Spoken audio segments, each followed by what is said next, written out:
Sa magaganap nga na unang nomination night ng Pinoy Big Brother Celebrity Collab Edition, ligtas na nga si Charlie dahil sa pagpili sa kanya ng mga kapamilya housemates.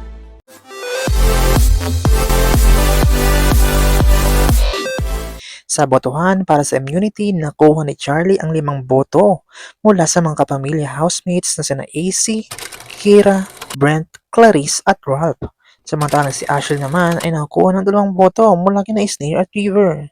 Dahil dito, ligtas na nga si Charlie sa unang nomination night. Ngunit patuloy pa rin ang laban para sa iba pang housemates dahil nangangahulugang nasa panganib sila na malagay sa alanganin. Samantala, abangan ang mga susunod na kaganapan sa bahay ni Kuya para malaman kung sino-sino ang mapapasama sa first nomination night.